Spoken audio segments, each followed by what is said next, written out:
Yo, what's up mga tropa peeps? Welcome back to my vlog at magandang araw po sa inyong lahat. At ito nga po, breaking news po kahapon. Ito nga patungkol sa pagkaka-disqualify dito kay Karim Khan ng ICC. Ito po yung balita patungkol dyan. Pakinggan po natin at mayroon po akong mamayang sasabihin sa inyo. Dinisqualify ng International Criminal Court Appeals judges si Chief Prosecutor Karim Khan sa kasong Crimes Against Humanity na kinakaharap ni dating Pangulong Rodrigo Duterte, ayon po yan sa ulat ng Reuters. Dahil umano ito sa posibleng conflict of interest. Batay sa kopya ng desisyong nakuha ng Reuters. Nitong Agosto, hiniling ng kampo ni Duterte na i-disqualify si Khan dahil dati itong tumayong abogado ng mga umunoy biktima ng war on drugs. Sa kopya ng ruling na nakita ng Reuters, pinunto ng depensa na wala dapat papel si Khan sa kaso dahil dati niyang kinatawan ang Philippine Human Rights Commission o PHRC sa pagpangalan kay Duterte bilang top suspect. Kaya raw di na raw umano makapagsasagawa si Khan ng isang patas na investigation. Sinusubukan pa po ng GMA Integrated News na makuha ang panig ni Khan. Pero dati na niyang sinabi, wala siyang nakikitang dahilan para hindi payagang lumahok sa pagdinig ng kaso. Anya, wala siyang direktang kinalaman sa investigasyon o pag-interview ng sinumang biktima o witness. Wala rin daw conflict of interest sa kanyang pagiging kinatawan ng PHRC. Ayun. So, yun po yung balita ng GMA News patungkol po dyan kay Karim Khan. At syempre, good news yan para sa mga sa mga pro Duterte, sa mga pro Digong. Isang malaking para sa kanila isang malaking celebration to. Isang malaking panalo to para sa kanila. Pero alam niyo po, ito, tignan niyo ito. Nagsaya po kasi, nakita natin na parang nagsaya po itong mga tropa ni Digong. Parang masayang-masaya yung mga nasa dahig. Ito, pakinggan po ninyo to. Mga kababayan, gusto ko lang pong ibahagi ang good news na nagdesisyon na po ang Appeals Chamber doon sa motion to disqualify Chief Prosecutor Karim Khan from further involvement sa kaso ni former President Rodrigo Roa Duterte before the ICC. Sinabi po nila na i-disqualify na ang Chief Prosecutor. He can no longer be involved dito sa kaso at the Deputy Prosecutor niyang will take over. Nakitaan po ng korte na with respect to the role of the Chief Prosecutor, the impartiality was compromised kasi nga po si Chief Prosecutor Khan nagrepresenta ng mga alleged victims ng kaso which are hurled against the former President. Ipagpatuloy po natin ipagdasal ang ating dating Pangulo at wag na wag po natin Kanino ipagdadasal? Kay Lucifer ba? Kay Satanas? Kanino ba? Kalimutan na he is an accused before the International Criminal Court. Mabuhay po ang mga Pilipino, mabuhay po kayo. Lead Counsel Attorney Nicholas Kaufman, maraming salamat po sa inyong talino at napakahusay na ginawa kasabay na ng buong defense team. Ilaban po natin ito hanggang sa dulo. Ayun. So, yan ang sinabi nitong si Alvin, yung vlogger ni Alpotera doon po sa The Hague. Alam niyo po, sa totoo lang, nagtingin-tingin ako at ito po yung sinabi ni AI. Ang sabi po dito, ICC Prosecutor Karim Khan has been disqualified from the case against former Philippine President Rodrigo Duterte due to a potential conflict of interest. Here's why. Previous representation, yung sa Philippine Human Rights Commission, itong si Khan ay previously ni-represent itong PHRC sa ICC. At ito nga po ang kumbaga nagpangalan kay Digong bilang siyang key suspect sa kanyang pagkakaroon ng war on drugs. At appearance of bias naman, ang sabi po dito, the appeals chamber ruled that Khan's prior involvement might lead to an appearance of bias compromising his ability to act impartially in the case. At nakitaan din siya ng impartiality concerns. Ayan. So, sabi dito, Duterte's defense team argued that Khan's participation in the case would undermine its integrity given his prior role in identifying Duterte as a suspect. So, ano po ba ang kumbaga magiging kalagayan dito? Si Digong ba'y mapapalaya? Si Digong ba'y mapapauwi ng Pilipinas? Mabibigyan ba ng interim release? Ano ang magiging epekto nito sa kaso ni Digong? Ano ang magiging epekto nito kay Digong mismo? Ito ba'y magandang balita? Ito ba ay talagang good news para sa mga DD-shit, DD-EBS, DD-list? Alam niyo po, sa aking sariling palagay, ito po ay walang kwenta. Walang kwenta. As in, walang kwenta. Bakit? Si Digong, bulok pa din sa kulungan. Hindi ko pwede isigaw dito Bulok pa din si Digong sa kulungan at wala pong naiba, walang nabago. Si Digong po ay doon pa rin magpapasko sa ICC at hindi niya makakasama ang kanyang pamilya. At ang dadasalan at ang aanituhin at ang bibigyang pugay ng mga DD-shit, DD-EBS, DD-list doon po sa The Hague, sa ICC ay walang iba kung hindi po karton ni Digong, tarpaulin or standee. Walang naiba. Bulok pa din po sa kulungan si Digong. Kaya kahit po matanggal pa yung si Karim Khan, diba, ma-disqualified siya, wala pong naiba, wala pong nabago. At alam niyo po, ito po hindi po dapat i-congratulate itong si Kaufman. Dahil ito po ay pagpapakita lamang na si Kaufman po ay inutil. Inutil po. Biro mo, binabayaran ng 130 million buwan-buwan. Tapos wala ka man lang maipanalong kahit isang apela. Bukod dito sa walang kwenta.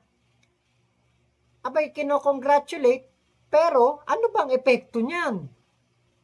Sa kaso ni Digong, wala. Bulok pa din sa kulungan. Suspect pa din siya. Ito po yung interview naman nitong kapatid ni Digong. At alam nyo, ito talaga kasinungalingan ni Kaufman kasi talaga ang namumutawi ang talagang namamayagpag yung paggawa ng kwento, paggawa ng katarantaduhan ni Kaufman. Kaya si Digong, ang nangyayari sa halip na mapalaya, napeperwisyo at nabubulok sa kulungan dahil kay Kaufman. Ito po yun. Sir Bong, kamusta po kayo today? Ako? Masaya. Because in a sense na okay mo sa ngayon. A little bit more conversation. Marami kaming na-touch, but mostly family. So, hindi ko na i-detalya yan kung ano. But overall, it's okay. And he also knows about the prosecutor who was disqualified. Pero nagsabi lang ko sa kanya na I cannot discuss that further kasi baka bawal. Sir Bong, what's your personal reaction when you learned about the decision of the appeals chamber disqualifying the chief prosecutor? For me? Yes. Being, the things I heard about him and all that, I have only 2 words for the guy. Good riddance. Sir, what are we expecting po in the next couple of days? Ano? What are we expecting what are the Filipino people expecting in a couple of days? Kasi the interim release of President Duterte has been denied, and also following the controversy of the ICC chief prosecutor, which today has been officially being sanctioned by the ICC, that he's no longer part of the Duterte case.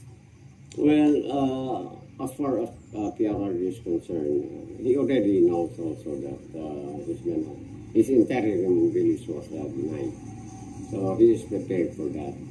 Now, as to how it's going to be, PRR is prepared for any, they're gonna. He is prepared for it. This is my personal question po. Is the family Duterte satisfied with the performance of Attorney Kaufman, given that all the things that he's done is not giving the things that we are expecting? Well, Attorney Kaufman, I cannot talk much about that because it depends on the strategy of the defense, so defense lawyer. So if you say, do the family trust Kaufman? Of course. He's still there, he's still handling the case. So let's just hope for the better, because in any lawsuit or whatever, there's always that pros and cons. As far as Attorney Kaufman is concerned, I think he's still doing his job. Any message po for the Filipino people that are very hungry? Ayan, diba? For information. Na kukulangan. Ito nga nagtatanong sa kinikilos ni Kaufman o ginagawa ni Kaufman. Kasi wala naman talagang major victory sa kaso ni Digong at bulok pa din talaga sa kulungan. Wala tayong ibang maisip na kataga kung di bulok sa kulungan si Digong at magpipitong buwan na nga, 7 buwan na ba? Si Digong na nabubulok sa kulungan. So wala pong nabago, walang naiba, walang dating si Kaufman.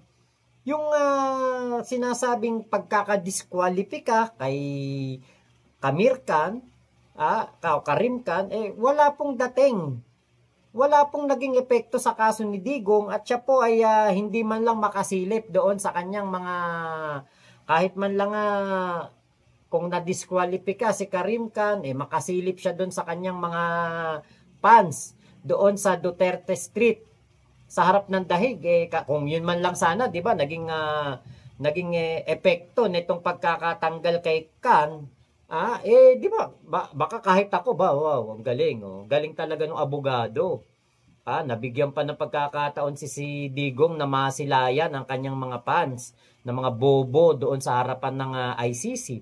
Pero, di ba, kung ganyan, na ultimo magpapasko, walang magawa si Kaufman, kung ako ay kapamilya ng mga Duterte, let's say, ako si Pulong, ako si Sara, o kaya ako si Baste, sisisantihin ko yung tukmol na yan. Bobo Ayan sabi nung kapatid, well, okay si Digong. Nagkakausap pa sila tungkol sa interim release. Nagkausap pa sila tungkol sa pagkaka-disqualify dito kay Karim Khan. Ibig sabihin na sa matinong pag-iisip si Digong. Hindi totoo na siya ay merong deteriorating na health condition. Abay, parang nung November lang last year, pinagmumura niya ang mga taga-ICC. Nababagalan sa kilos ng ICC. Tapos ngayon, wala pang 1 taon, biglang deteriorating health condition na.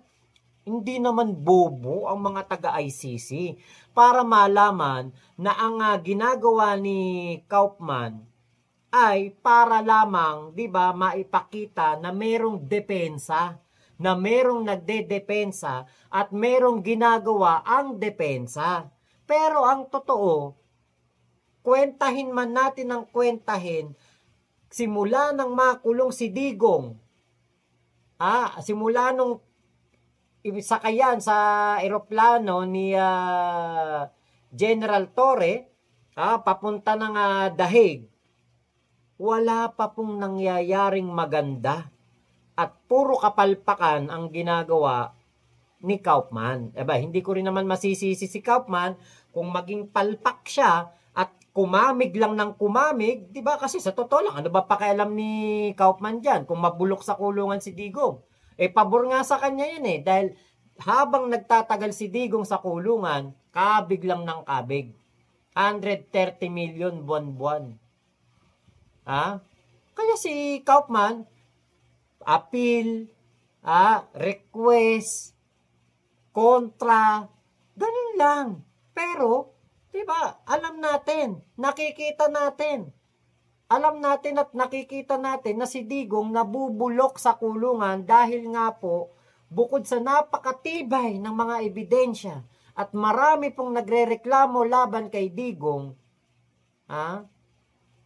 mahirap pong kontrahin ang tadhana.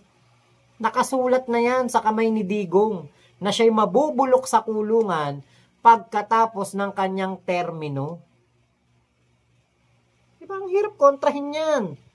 Bukod pa sa ang mga taga-ICC ay namomonitor ang galaw ng ating Vice Presidente, nakaingutan din ng mga pinagsasasabi, kaya si Digong hindi makalaya. Diba, nag-backfire ang mga pinagsasasabi ni Sara Duterte sa ICC. Pinangangatawanan nila na si Digong na kidnap. Pinangangatawanan nila na si Digong ay illegal na hinuli dito sa Pilipinas kahit na meron pong warrant of arrest at ang Interpol po ay kasama diyan sa paghuli kay Digong. Diba? Ano kala ng mga ni Kaufman? Ano kala ni Sara? O Bob? Engot? Ang mga taga-ICC para hindi nila mapagtanto na tinatarantado lang sila ng mga Duterte at ginagawa lang ni Kaufman ang kanyang trabaho bilang lead counsel kahit na puro kapalpakan. Diba? Simula nung nakulong si Digong, wala namang major victory siya. Lalo pa nga natin si Digong Diba? Kaya, para sa akin, inutil na abogado ni Digong etong si Kaufman. Walang dapat i-congratulate.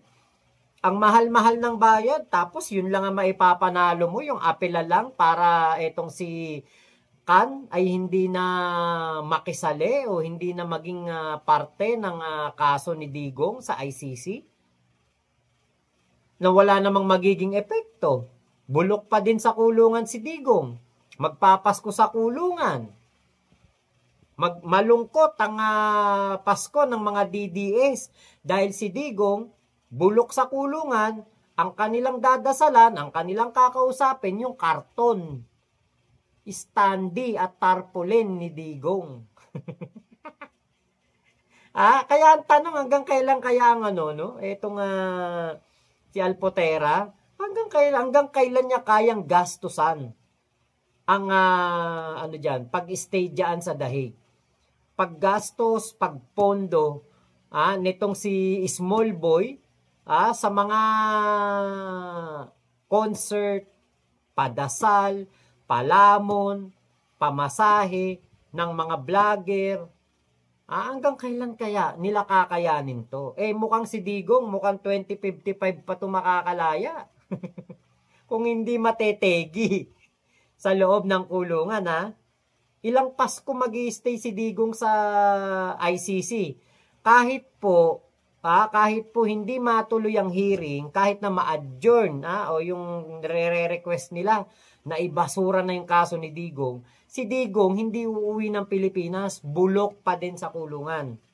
At napasama pa nga kasi ngayong si Digong, sinasabi nilang may sakit, delay na delay po ang hearing.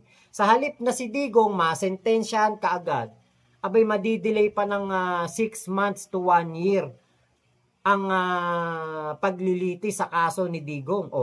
Kita nyo kung gaano kahaba yung panahon na yan. Saan kumukuha kaya ng panggasto sa mga Duterte? Pambayad pa lang sa abogado, 130 million. Pamasahe nila, pabalik-balik, buong pamilya. Milyon-milyon na ginagastos. Diba kaya ngayon, nalalabas na ang mga salin nitong mga Duterte na to, malalaman natin kung gaano kalaki ang mga nanakaw ni Digong sa gobyerno noong siya ang presidente. Malalaman na natin kung gaano kalaki ang kickback ni Sara. At kung gaano kalaki ang korupsyon na kanyang ginawa noong siya ang DepEd Secretary. Nako, isama mo pa dyan si Pulong na mayroong 51 billion na natanggap noong siya ang pinaboran ng Kongreso at sacred cow talaga dahil binigyan po ng 51 billion in 3 years ng kanyang mga kaalyado doon po sa Kongreso. Hindi po alam kung saan napunta yung 51 billion na yan. Hindi na-audit ng maayos. Sabihin man na walang substandard, sabihin man na na-audit ng maayos yan, sino ba ang nag-audit? Taga Davao. Ano ba ang mga Duterte sa Davao? Panginoon sa Davao yan. Alam nga namang sabihin mo, congressman, substandard yung project mo. Congressman, merong pong nawawalang pera dito. Takot lang ng mga yan kay Pulong. Kaya alam niyo po, itong mga pangyayari na ito kay Digong, tadhana to Hindi mapipigilan ng kahit po napakagaling pang abogado. Magbabayad lang sila ng magbabayad ng mga abogado, pero si Digong bulok sa kulungan. Di ba hindi nga nila maipakita yung salin nila sa ICC? Humihingi sila ng motion to yung parang makahingi ng financial na tulong para pambayad sa abogado ni Digong. Ano kailangan nila? Ipakita ang kanilang salin sa ICC. Hindi na sila tumuloy na mag-request. Bakit? Ano ba makikita ng ICC sa salin? Ano ba makikita ni Trillanes sa salin ni Sara? Ano makikita ng mga Pilipino sa salin ni Pulong at ni Baste? Bakit hindi po kayang ibigay ang salin doon sa ICC? Diba? Kaya wag kami. Ang mauuto nyo na lang naman yung mga DDS na mga eengot-engot, mga aangat-angat, mga oobob-obob. Yan lang naman ang mga mauuto ninyo. Pero kami pong mga Pilipino na maayos ang pag-iisip kahit na minsan ay nakakaranas pa din ng gutom, hindi nyo na po kami mauuto. At alam namin na si Digong hanggang ngayon, walang ibang sitwasyon, walang ibang katotohanan, realidad lang. Doon lang tayo sa totoo. Katotohanan lamang po. Si Digong, bulok sa kulungan. So, yun lamang po. Maraming salamat sa pagsama nyo sa vlog ko na ito. Ingat po kayo. Nasa mang panig kayo ng mundo. Momo chup chup. Love you, love you. God bless us all, Pilipinas. God first. Salamat po.